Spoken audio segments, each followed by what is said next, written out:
안녕하세요. 이야기 소매상 김골배입니다. 이번 편에서는 그 20세기에 그려졌던 가장 비싼 그림 중에 그 일곱 번째, 그러니까 탑 7에 속했던 그 작품에 대해서 한번 다뤄볼까 합니다.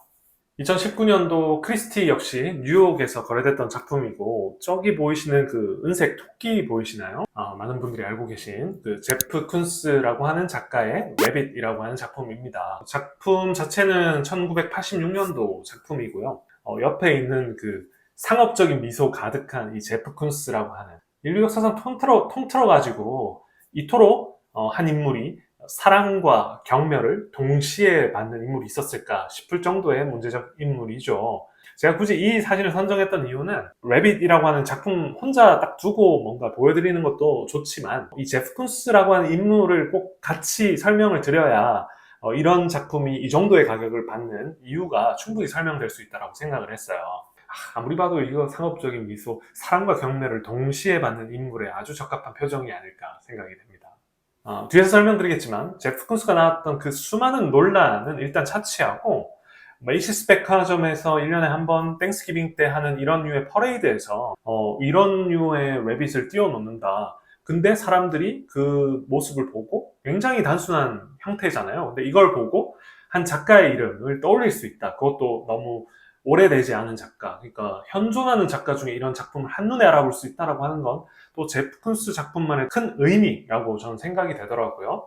지금 보시는 이런 스테인리스 스틸이죠. 제프 쿤스가 어렸을 때 그 펜실베니아주의 요크라고 하는 곳에서 태어나고 자랐는데 거기가 철강으로 되게 유명했던 지역이라고 하더라고요. 그래서 실제로 마르셀 듀샹이라든지 철강 산업에 대한 공장들이 어렸을 때부터 많이 노출된 환경에서 컸다라고 하고 본인의 예술적 자양분이 어린 시절 그런 환경에서부터 또 비롯됐다라고 하더라고요. 이 작품이 문화사적으로 가지는 그 맥락이 있습니다. 근데 그 맥락을 논하기에 앞서서 그냥 조각 자체만 놓고 보았을 때도 좀 의미가 있다고 하더라고요. 우리가 이 제프 쿤스에 대한 인물을 여기서부터 논할 수밖에 없는데 제프 쿤스는 일종의 공식을 알았던 것 같아요. 그러니까 어렸을 때 미술대학을 졸업을 하고 뉴욕 현대미술관의 멤버십 데스크에서 그 일을 했다고 하더라고요. 그러니까 후원금을 모집하는 일이었어요. 돈이 많은 분들을 대상으로 후원을 받아오고 이런 거래를 일으키는 이후에 굉장히 어려운 일을 했는데 그 작업을 하다 보면 필연적으로 자기가 미술 공부는 했지만 돈이 있는 사람들이 어떤 류의 작품들을 선호하고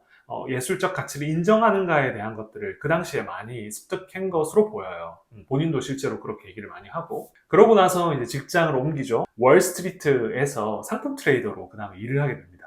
미대를 나온 사람이 후원금을 막 모집을 하다가 상품 트레이더, 그러니까 돈이 가장 전 세계에서 많이 흐른다라고 하는 곳에서 돈이 어떤 류의 생리를 가지고 있는지 몸소 체험할 수 있었던 거예요. 그러니까 훗날 제프 콘스는 수많은 인터뷰에서도 얘기를 하지만 그때 이미 돈이 어떻게 굴러가는지 알았다라고 이제 표현을 했다라고 하더라고요. 그러니까 종합해 보면 예술적 가치가 어떤 걸로부터 인정을 받는지에 대한 것들을 명확히 이해했던 것 같고 거기에 지불 의사가 있는 사람들의 어떤 사고 구조, 돈의 그 자체적인 구조, 이런 것들을 종합적으로 알 수 있었다라고 보이더라고요.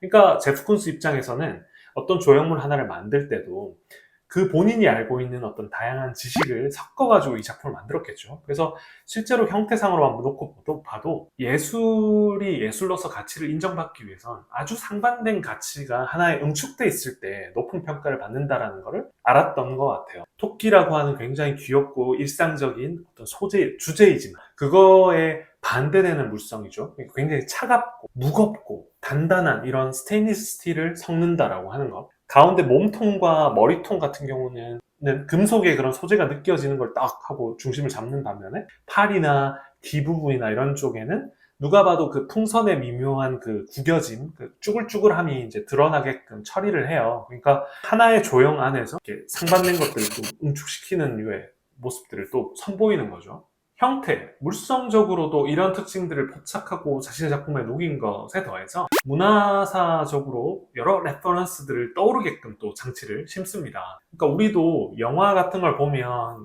봉준호 감독님의 작품을 봐도 그 봉준호 감독이 습득했던 어린 시절의 그 수많은 레퍼런스들을 잘 녹여서 영화를 좀 많이 좋아한다라고 하는 분들은 거기서 자기가 어떤 영화를 소비했는지에 따라서 다 보이잖아요. 그러면 여러 가지가 보이기 때문에 작품으로서 훌륭하게 평가를 받는다라고 하는 것도 또 캐치했던 것 같아요. 그래서 실제로 왜 굳이 토끼였을까? 실제 돼지로 할까, 토끼로 할까 고민 많이 했다라고 하더라고요. 근데 토끼로 하자. 토끼가 특히나 미국 문화사 쪽으로 보면 여러 가지 의미를 가지죠. 뭐 하다못해 굉장히 디즈니 안에서도 여러 토끼가 보이겠죠.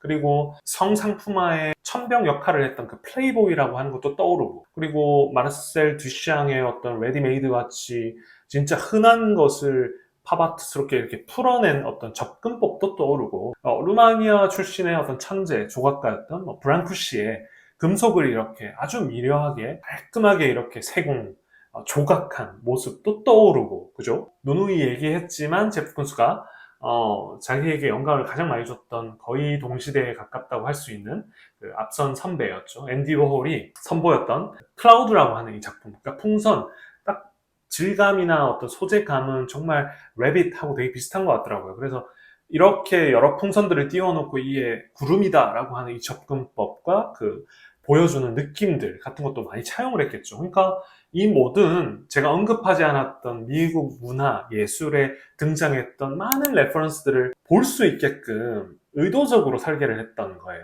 이런 류의 아주 영민함이 예술가이자 비즈니스맨으로서 되게 탁월했다라고 좀 읽히더라고요. 1986년도에 이 래빗이라고 하는 작품들을 선보이고, 그 같은 해에 뭐 이런 루이 14세의 흉상을 또 철 소재로 만든 뭐 이런 류의 작품이라든지, 그리고 뭐 1988년도에 마이클 잭슨과 그 반려 원숭이라고 해야 될까요? 그를 또 표방을 해서 이런 류의 작품도 또 선보여요. 그러니까 작가로서 80년대에는 제프 쿤스가 어느 정도 길을 닦아 나가고 있던 시기였던 거죠. 인정도 받았고요. 근데 이런 명성을 그야말로 로켓을 쏘아 올리듯이 기하수적으로 높였던 일종의 사건이 펼쳐지게 됩니다. 본인이 일으켰던 사건이죠. 바로 지금 보시는 일종의 저는 예술적 캠페인으로 좀 보였어요. 그러니까 Made in Heaven이라고 하는 작품을 선보이게 되죠. 왼쪽에 있는 입을 살짝 벌리고 있는 이 인물이 제프 쿤스의 젊은 시절 모습이고요. 오른쪽 인물이 그 당시에 거의 포르노스타로는 유명했던 치치올리나라고 하는 예명으로 더 유명했던 분이에요. 그래서 이분을 만나러 이태리로 가서 둘은 급격히 사랑에 빠지게 되고 실제 부부의 연을 맺게 되기도 하죠. 그래서 이 부부가 된 두 사람은 보시는 것 같은 뭔가 천국을 주제로 해서 포토 캠페인을 펼칩니다. 제가 이 사진 한 장만 들고 오긴 했지만 사실 워낙 적나라해요. 그래서 뭐 노란 딱지 붙을까봐 제가 이거를 뭐 다른 사진을 못 붙이긴 했는데, 굉장히 적나라한 이런 류의 캠페인이 당시 보수적이었던 미국에게 굉장한 충격을 불러일으켰다고 하더라고요. 그러니까 성명서를 내고 피켓을 들고 시위를 하는 사람들이 연이어 이어졌다고 해요. 미국뿐만 아니라 되게 이게 전 세계적으로 유명했다고 하더라고요. 제프 쿤스에 대한 욕이 늘어나면 늘어날수록 어떻겠습니까? 반대급부로 그의 명성은 치솟게 됩니다. 그의 선배 앤디 워홀이 했던 것처럼 유명해지자 그가 했던 작품들이 더 조명을 받기 시작하는 거예요.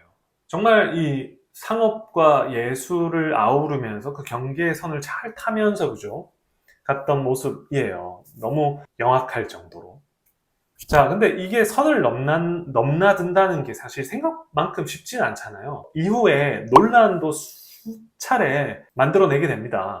대표적으로 지금 보시는 2015년도에 파리 테러가 일어났을 때 테러를 당한 분들을 추모한다는 구실로 지금 보시는 것 같은 부케 오브 튤립이라고 하는 작품, 조형물을 프랑스 쪽에 선물로 줘요. 그러니까 프랑스에서 유명한 문화인들이 들고 일어나는 거죠. 뭐 25명이 일어나가지고 막 성명서도 내고 항의문을 또 막 붙였대요. 어떻게 이걸 기회 삼아가지고 이 기회주의자 같은 놈아 하면서 엄청 비난을 하는 거죠, 사람들은.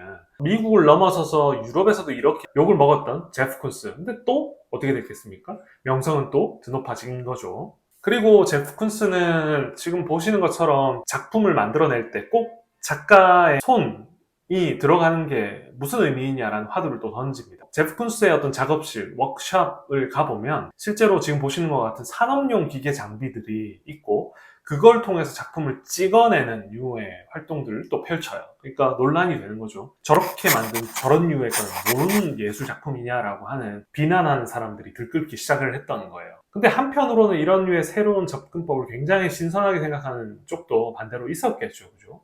그리고 마치 아까 제가 전 에피소드에서 말씀드렸던 것처럼 레오나르도 다빈치가 자신의 어떤 문화생들을 데리고 살바토르 문디라고 하는 작품을 작업을 했다라는 의혹이 굉장히 있는 것처럼 제프 쿤스는 대놓고 워크샵을 거의 팩토리처럼 만들어 놓고 작업을 이렇게 하게 만들어요. 그래서 실제로 유튜브 같은 데 찾아보시면 굉장히 격앙된 표정으로 자기의 어떤 워크샵을 소개하거든요. 제프 쿤스가 또 굉장한 미소와 함께. 그래서 그런 이유를 보고 있으면 참 이게 타고나신 분이다라는 생각이 들어요.